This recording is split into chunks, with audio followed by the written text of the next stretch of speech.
Un choix symbolique pour porter les deux cercueils de Pierre et de Marie Curie, celui de 12 étudiants en physique et en chimie, futurs chercheurs. Ce soir, Marie, la jeune étudiante polonaise, devenue 2 fois prix Nobel pour la France, repose au Panthéon, à 2 pas de la Sorbonne, où elle fut la première femme à enseigner, et à 2 pas du laboratoire où elle découvrit le radium avec Pierre Curie. Sur le front des Alpes, dans le massif du Mont Blanc, se trouve à 3600 mètres d'altitude le champ de bataille le plus haut d'Europe. Cet Allemand s'était aventuré trop loin et trop haut.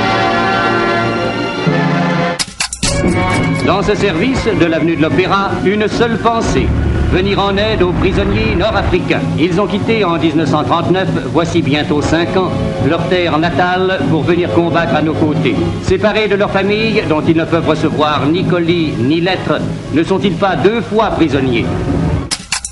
J'assume pleinement la responsabilité de cet échec et j'en tire les conclusions en me retirant de la vie politique après la fin de l'élection présidentielle. La dernière vague des escadrilles anglo-américaines, après un raid de près de 2 heures, vient de s'éloigner. Les bombes n'ont pas épargné la maison des petites sœurs des pauvres, de celles qui, durant toute la nuit, se penchèrent au-dessus de tant de misère et de tant de souffrance. On va recenser les Français. Et l'imprimerie nationale fonctionne au maximum pour que soient prêts les bulletins qui permettront de chiffrer et de classer la population exacte de la France. Combien de Français en 1954? Nous le saurons grâce à ces 600 tonnes de formulaires, car il faut cela pour recenser un peuple. On l'attendait depuis longtemps, elle vient de montrer le bout de son nez. Direction à crémaillère, embrayage à commande hydraulique. Le coffre, lui, accuse une capacité fort respectable. Dotée d'une boîte à 4 vitesses synchronisées, de freins à disque à l'avant, la 204 est une voiture jeune qui semble agréable à conduire. En Tunisie, les élections caïdales sont terminées.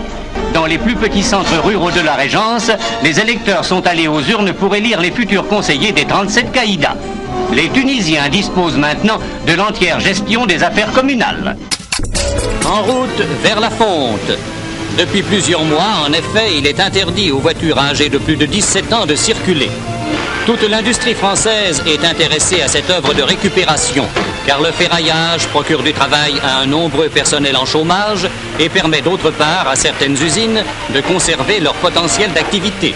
Le comité d'organisation de l'industrie et du commerce de l'automobile achète les voitures antérieures à 1925. Un capital mort deviendra ainsi un capital utilisable. La police parisienne vient de lancer une nouvelle offensive, celle des patrouilles urbaines. À bord de 4 chevaux spécialement équipés et en liaison constante par téléphone radio avec les services centraux, les agents vont rappeler aux conducteurs les règles de la circulation. Les chauffards sont prévenus, l'œil du gendarme les suit maintenant partout. Un avion venant d'Indochine a amené un groupe d'enfants.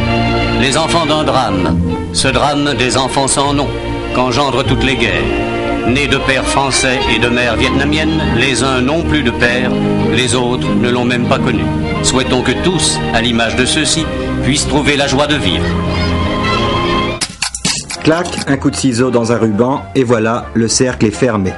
Depuis ce matin, les automobilistes peuvent faire le tour de Paris sans feu rouge. La raison d'être de ce boulevard périphérique est d'améliorer la circulation dans la région parisienne et en particulier aux limites de Paris. La révélation de la collusion entre le géant américain ITT et le nazisme pendant la guerre a brusquement secoué Wall Street dans une bourse déjà déprimée par l'inflation. Les Américains patriotes ont été scandalisés de découvrir 40 ans plus tard que pour protéger ses affaires en Allemagne, le fondateur d'ITT n'avait pas hésité à se lier avec Hitler, à financer des bombardiers nazis, à nazifier son trust, quitte à demander après coup des dommages de guerre à l'Amérique. L'affaire braque une fois de plus les projecteurs sur les méthodes et les fantastiques pouvoirs de ces compagnies planétaires qui ne connaissent souvent qu'un seul drapeau, le leur. C'est une petite révolution dans le domaine social qui se prépare peut-être chez Elmer à Colmar. Depuis 8 mois, en effet, les quelques 100 employés de cette entreprise de vente en gros choisissent eux-mêmes leurs horaires de travail. Mis à part une tranche de 5 heures dans la journée, où la présence demeure obligatoire, le reste du temps de travail est sous la responsabilité du salarié. Pour le chef d'entreprise, c'est l'assurance d'une meilleure rentabilité, le même nombre d'heures étant en effet utilisé selon le rythme de chacun. C'est tout le problème des migrations quotidiennes qui pourrait être résolu si le système était généralisé. Chacun adapterait ses heures de travail selon la distance qu'il a à parcourir et selon son rythme propre. Bien plus, la circulation en ville serait beaucoup plus facile aux heures de pointe.